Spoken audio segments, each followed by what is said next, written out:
마태복음 26장 1절부터 16절까지만 보겠습니다.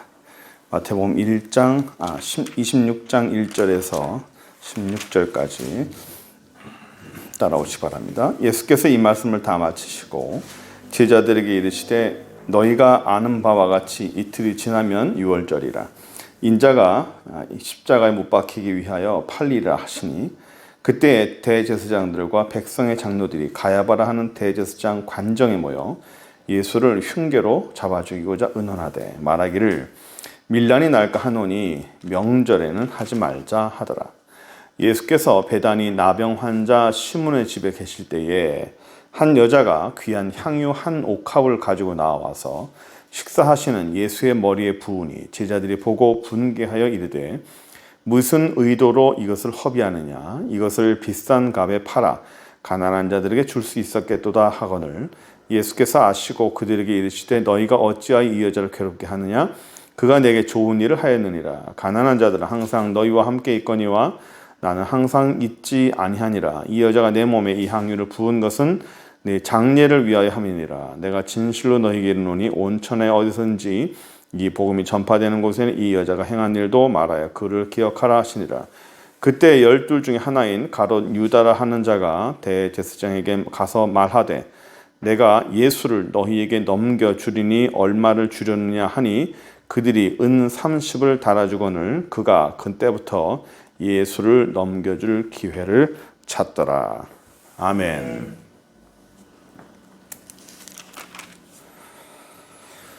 우리 오늘은 예수님께서 이제 예루살렘에 올라가셔서 이제 드디어 유월절을 맞이합니다. 이 유월절 기간에 예수님께서 십자가에 달리시고 마지막 사역을 하시죠. 이 유월절은 성경에서도 중요한 날이지만 십자가 사역에서도 굉장히 중요한 날입니다. 유월절을 원래 출발은 출애굽 때죠. 출애굽 때. 유월절, 넘어가다라는 뜻입니다. 영어로는 패스오버. 문인방과 설주에 피를 바르면 하나님의 신이 그거를 뛰어넘어갈 것이다. 죽음의 신이 그를 뛰어넘어가서 그 집 안에는 죽음이 이르지 아니할 것이다 라고 해서 넘어가다, 유월 넘어가다라는 그런 뜻으로 패스오버라고 해서 유월절입니다. 이 유월절은 이스라엘 사람들이 다 모여요. 우리나라의 추석과 같은 거죠. 설날 같은 거예요. 이스라엘은 6월절의 시기에서 이제 새해가 이제 시작이 되는 거죠. 그래서 우리나라 설날처럼 다 모입니다. 다 모여가지고 예루살렘 다 모여서 또 이렇게 다 예배하고 이렇게 순례를 합니다. 그래서 이 6월절에 예수님께서 인자가 십자가에 못 박히기 위하여 팔리리라 하셨어요.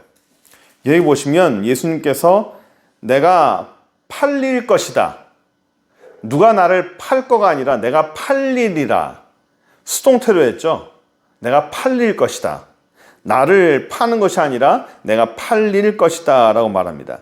다른 사람의 의지에 의해서, 다른 사람의 의도에 의해서 나의 의도와 나의 의지는 상관없이 다른 사람의 의지와 의도로 내가 팔릴 것이다 라고 말했어요. 그때 대제사장과 백성의 장로들이 가야바라 하는 대제사장의 관정에 모여서 예수님을 어떻게 하면 잡아 죽일까 흉계를 꾸몄어요. 이게 우리가 성경을 보시면 우리가 좀 헷갈릴 게 하나 있는데 여기 보시면 가야바라는 사람이 나오죠.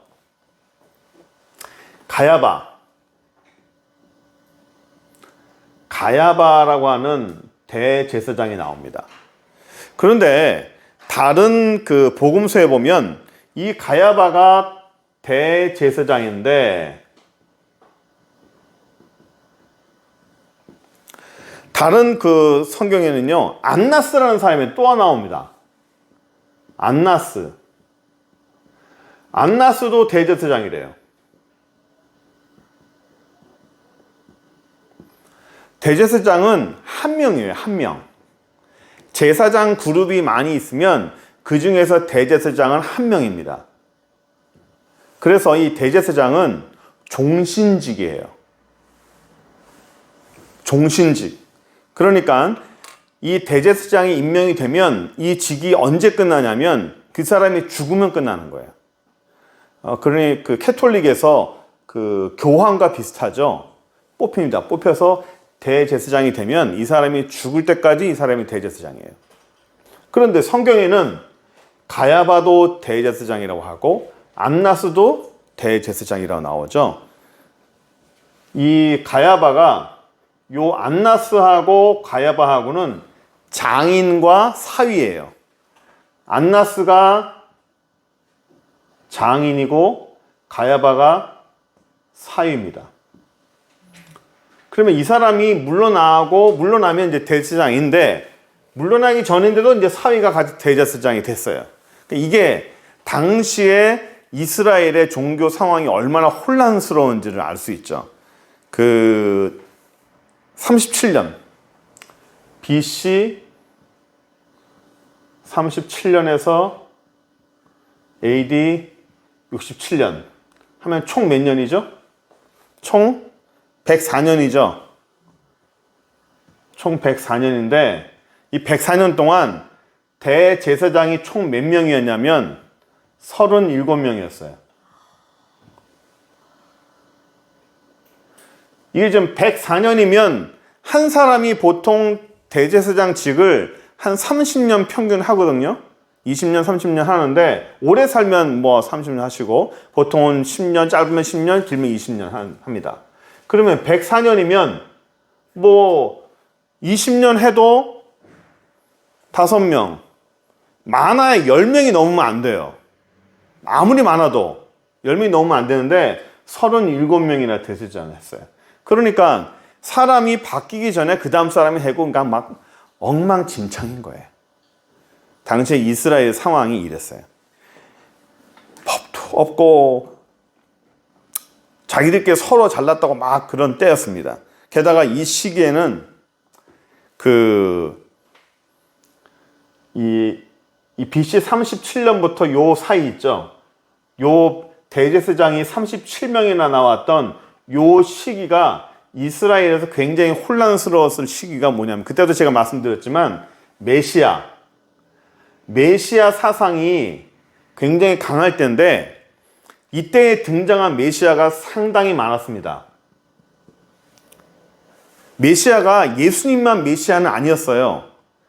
아, 예수님이 드디어 메시아 나왔구나, 우리가 기다리던 메시아 왔다, 사람들이 팍 확수친 게 아니었고, 이전부터 자칭 또는 타칭, 당신이 메시아다 라고 하는 사람과 내가 메시아다 하는 사람들이 많이 등장했어요. 주로 민족적인 지도자들, 독립운동 했던 사람들, 독립군 지도자들, 이런 사람들이 지도자가 되니까 당신이 메시아다, 보니까 이 당신을 통해서 이스라엘이 이렇게 구원되고 회복될 것 같다, 당신이 메시아다 라고 하는 사람들, 약간의 기적을 좀 일으키면서 사람들에게 이 가르침을 잘 하는 사람들, 내가 메시아다 라고 하는 사람들 해가지고 상당히 많이 등장을 했어요. 근데 이 사람들의 공통점이 그때 뭐라고 그랬죠? 전부 암살당했어요. 누구에 의해서? 당시 로마에 의해서, 로마 군인들에 의해서 전부 암살당했어요. 조금 커질만 하면 뭐 내부적인 것들도 있었고, 하여튼 뒤에 로마 사람들이 이렇게 그 주장을 해가지고 어쨌든 사람들을 전부 다 암살을 시켜버렸어요. 이스라엘에 메시아가 등장했다? 있을 수가 없는 일이죠. 암살을 하는 거예요. 그 헤로드 왕 때에 동방박사가 와서 여기에 이스라엘의 왕이 태어나셨다, 유대 왕이 누구냐라고 할 때 헤로드 어떻게 했죠? 남자 다 죽여버렸죠. 똑같아요. 왕이 나서면 안 되는 거예요. 전부 다 암살을 당했어요. 그러니까 이 사람들이 전부 죽었단 말입니다. 다 죽었어요.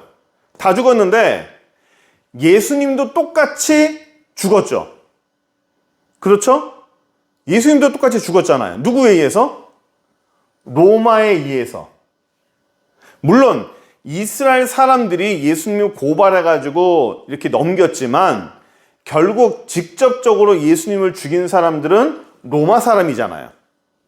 이 다친 메시아를 다 죽였듯이 예수님도 로마 군인들에 의해서 죽임을 당했잖아요. 못 박히고 창질을 받아서. 그렇죠? 죽었어요. 이들도 죽고 예수님도 죽은 거예요. 그러니까 사람들이 예수님이 십자가에 못 박힐 때 얼마나 좌절감이 느꼈냐면 그냥 예수님이 죽었다는 것에 좌절감 느낀 게 아니고요. 이 많은 사람들이 죽었을 때에 예수님도 결국은 이 많은 사람들 중에 하나였구나라는 거였어요. 이 많은 사람들이 로마 사람들에 의해서 죽임을 당하고 암살을 당했는데 결국 예수님도 메시아인 줄 알았는데 결국 예수님도 이 사람들하고 별반 다를 게 없었네? 결국 로마에 의해서 죽임을 당했네? 라고 해서 사람들이 좌절을 느낀 겁니다.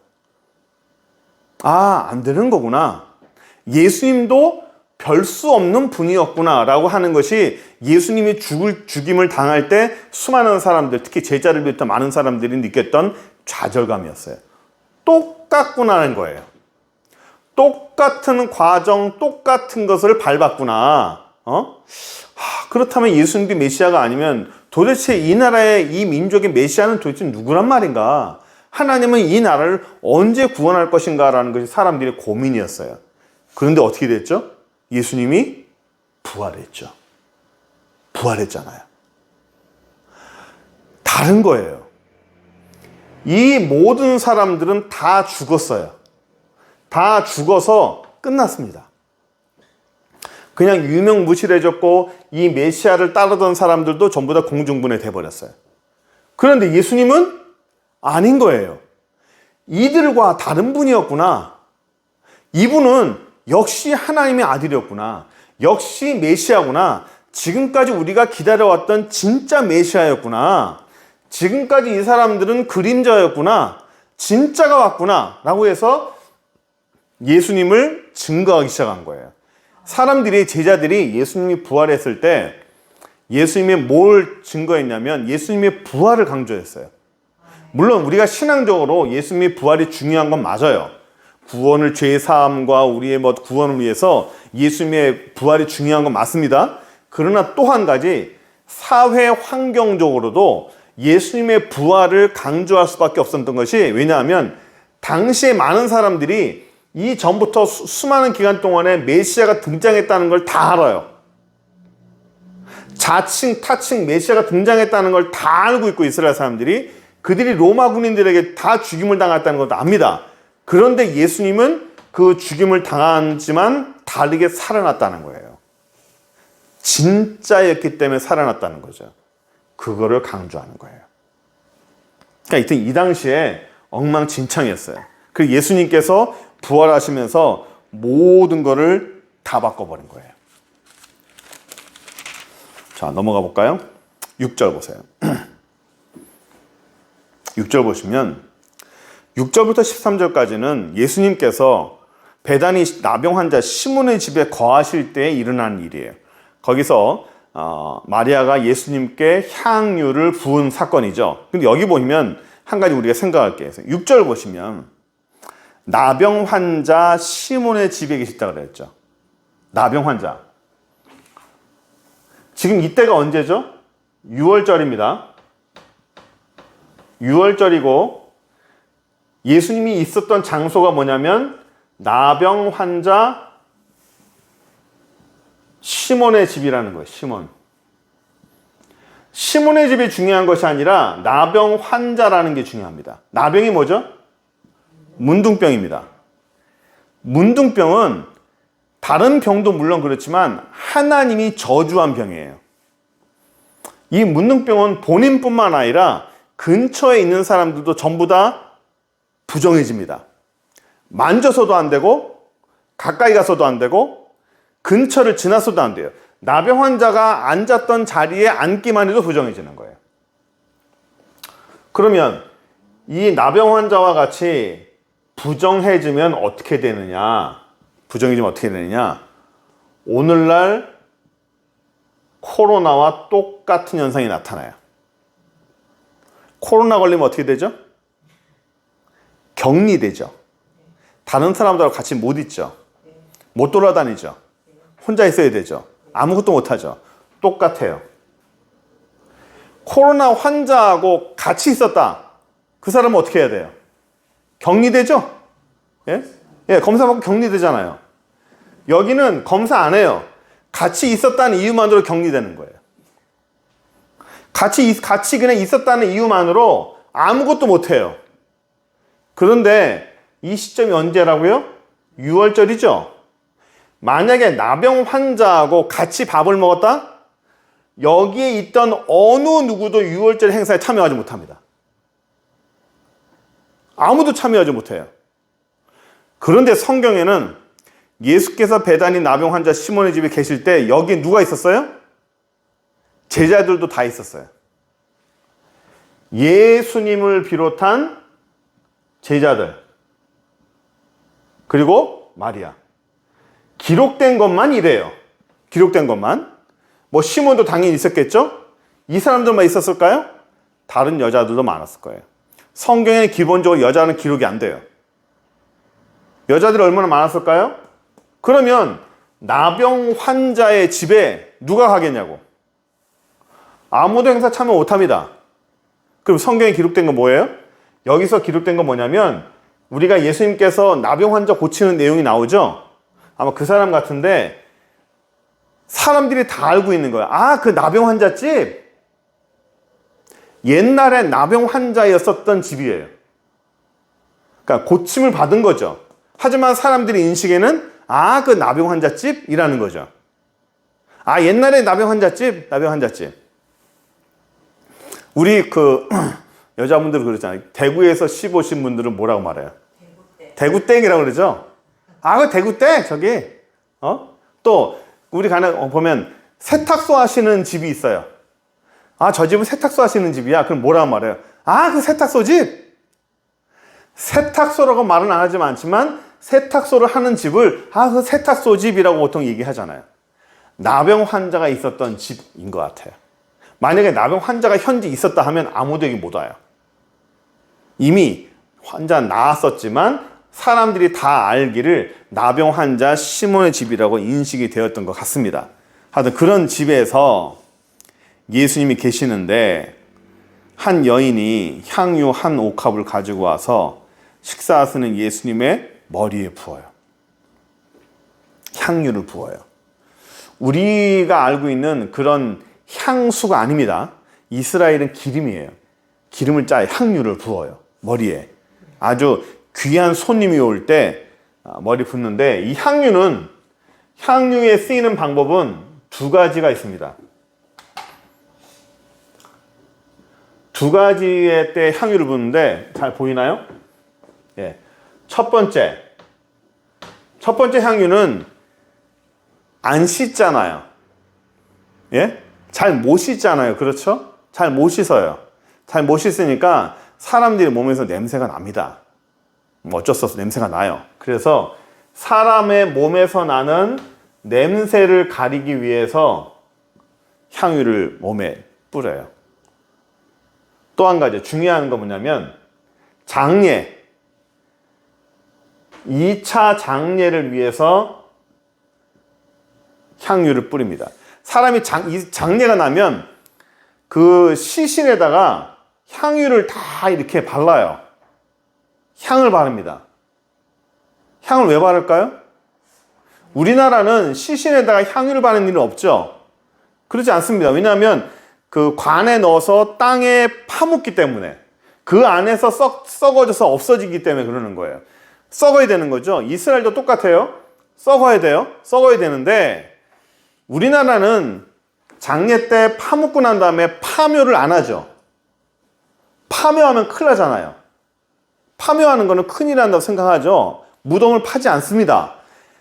무덤을 판다는 거는 끔찍한 일이잖아요. 옛날에 그 형벌을 줄 때 파묘를 해서 그 안에 있는 뼈까지도 다 잘라버리잖아요. 그렇죠? 그게 굉장히 심각한 일이죠. 묘를 이장하는 것도 굉장히 심각하게 신중하게 합니다. 파묘라는 거 굉장히 안 좋은 거기 때문에 그래요. 하지만 이스라엘은 장례를 2번 치러요. 첫 번째는 사람을 장례를 치러서 향유를 다 바르고 이런 그 벽에 구멍을 뚫어가지고 사람의 시신을 집어넣습니다. 사람이 길이만큼 구멍을 뚫어서 그러니까 몸이 들어갈 만큼 동그랗게 구멍을 뚫어요. 그러니까 그 안에 시신을 집어넣어요. 집어넣어서 뭐 하느냐? 그냥 썩혀요. 이스라엘 온도가 높기 때문에 썩습니다. 그 안에서. 완전히 썩어야 돼요. 썩어가지고 1년이 2년 후에 가서 몸이 다 살이 다 썩고 나면 뭐만 남죠? 뼈만 남죠? 뼈만 남아요. 뼈만 추립니다. 뼈만 추려가지고 요만한 상자에 따로 담아요. 그게 2차 장례예요. 예루살렘에 가면 예루살렘 그 골든게이트 밑에 보면 요만한 상자들이 쫙 있어요. 그 사람 뼈입니다. 2차 장례를 마친 뼈예요. 예수님 메시아 올 때 부활한다고 다 거기 놓은 거예요. 그러니까 이런 성경 이런 게 있어요. 예수님 제자 중에서 날 따라오라 했더니 내가 장례 때문에 장례를 치르고 가겠습니다 라고 할 때 예수님이 뭐라고 말했냐면 그 장례는 죽은 자들 다른 사람들 맡겨놓고 따라와라 하는 거예요. 우리는 그걸 보면서 부모님이 죽었는데 어떻게 장례를 못 가게 하느냐 그때 화가 나겠죠. 이 장례는 2차 장례예요. 1차 장례 때는 우리나라와 똑같이 모든 사람들이 슬퍼하고 모든 사람들이 같이 하고 우리나라 상여처럼 막 쫓아갑니다. 슬퍼하고 며칠 동안 슬퍼해요. 그게 1차 장례예요. 하지만 2차 장례는 그렇지 않아요. 2차 장례는 그냥 기념만 하고 뼈만 추립니다. 그러니까 우리나라로 말하면 뭐라고 그럴까요? 우리나라로 말하면 뭐 기일 1년 됐을 때의 기일이나 또는 뭐 49제나 뭐 이런 거 있잖아요. 그런 전통. 그런 것과 같은 거예요. 1년 됐을 때 이제 뭐 부모님의 기일이 됐다고 그날 모여서 뭐 전체가 다 모여가지고 뭐 슬퍼 그러진 않잖아요. 기일이 중요하긴 하지만 그날에 특별한 일이 어쩔 수 없는 상황이 되면 기일을 못 갈 수도 있잖아요. 그렇죠? 그것과 똑같아요. 내가 장례 치르고 가겠습니다. 나중에 해라. 2차 장례는 중요하지 않다는 거죠. 그러니까 1차 장례 때 예수님 시신에도 향유를 바르거든요. 그걸 바르는 게 왜냐하면 2차 때 2차에 뼈만 추릴 때 냄새가 많이 납니다. 썩는 냄새가. 그러니까 향유를 많이 바를수록 그 썩는 냄새가 조금 덜한 거예요. 그 2차 장례를 위해서 향유를 많이 뿌립니다. 그러니까 죽은 사람들을 위해서 예수님께서 향유를 부은 것은 이건 내 장례를 위한다는 거예요. 1차 장례 때 시신에다가 이 향유를 많이 뿌리는 거예요. 그것 때문에 이 내용이 있는 겁니다. 그래서 이걸 보고 8절 보시면 제자들이 분개했어요. 이게 누구냐면 유다입니다. 유다. 다른 성경에 보면 유다가 굉장히 화를 내요. 이걸 왜 허비하냐? 이 비싼 거를. 요만한 한 통에 그 여자들이 그 신부 결혼할 때 지참금처럼 갖고 있는 거예요. 굉장히 비싼 거죠. 그걸 예수님한테 다 부어버린 거예요. 그걸 허비하냐? 이걸로 가난한 자들에게 나눠줄 수 있지 않겠느냐라는 거죠. 맞아요? 틀려요? 이 말이? 틀린 말이에요? 맞는 말이에요. 맞는 말입니다. 이 정도 돈이면 수많은 사람들에게 당시에 굶는 사람들이 워낙 많았으니까 그 굶는 사람들의 배를 채울 수 있지 않겠느냐라는 말을 하는 거죠. 이게 오늘날도 이런 말 하시는 분들이 참 많아요.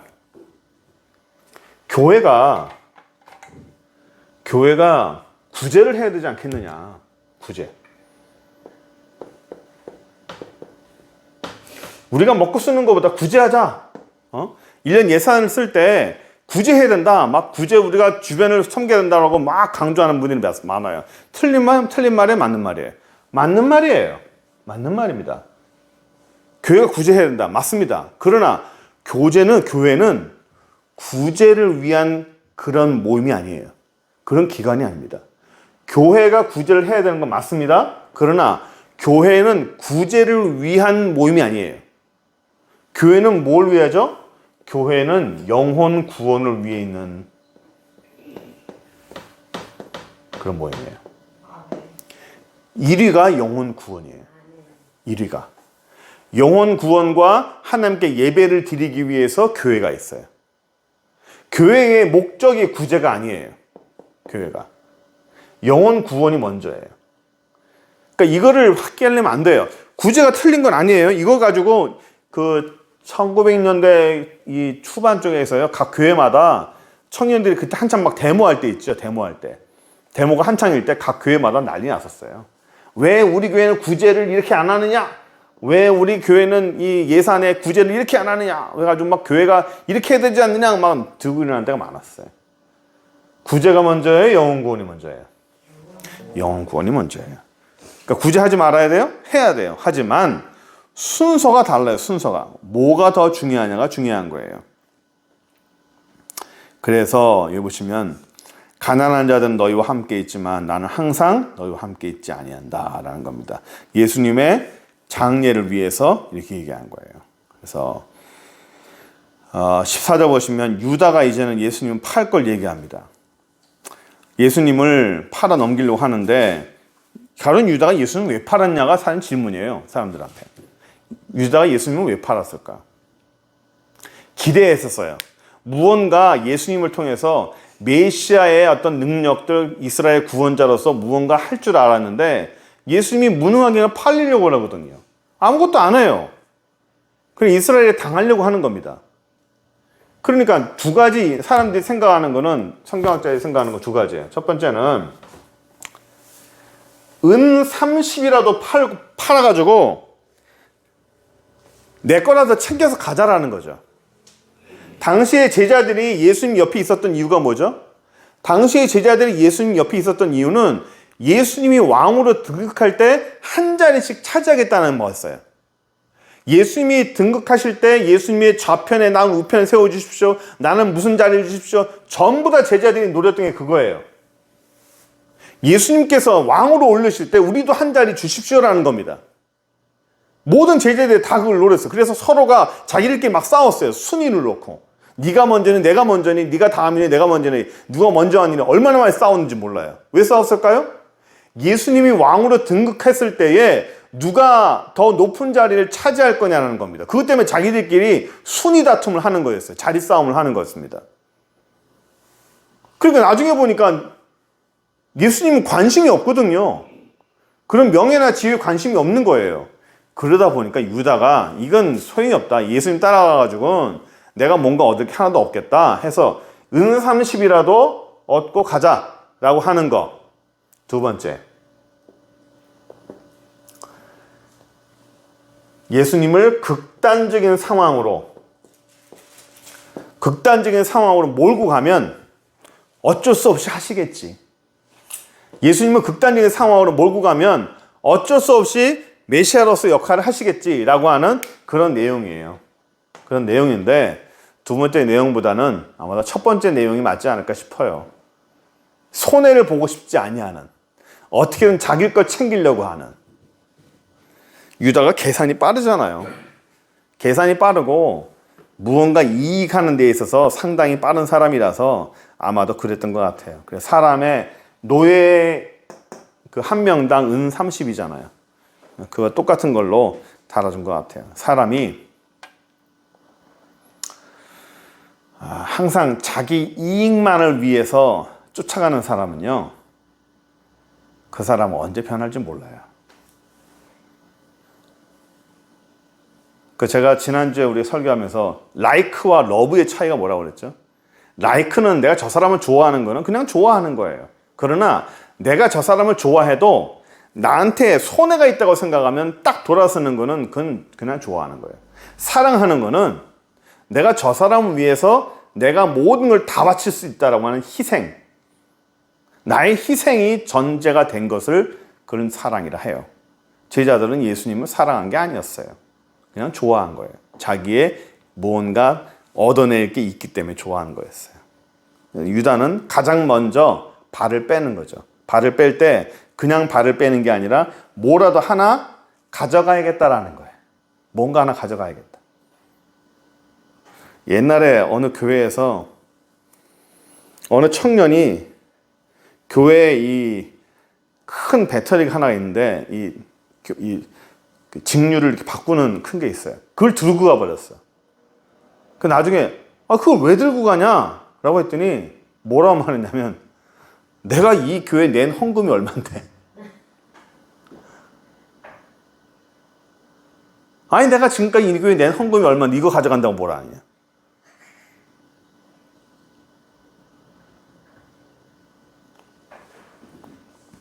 또 어떤 자매한테는 주일날, 이 평일날 혼자서 큰 본당에서 그 본당 전체 불을 다 킨 거예요. 그 넓은 데를 다 켜고 나서 그 앉아가지고 혼자 기타 연습을 해요. 그 큰 교회를. 그래서 제가 아니 저 딴 데서 하든지 이 전체를 다 키면 어떡하냐 그랬더니 그 청년 하는 말, 아니 우리 부모님이 여기다 헌금하는 돈이 얼만데. 우리 부모님은 헌금을 많이 했다는 거죠. 다 유다 같은 사람이에요. 전부 유다 같은 사람입니다.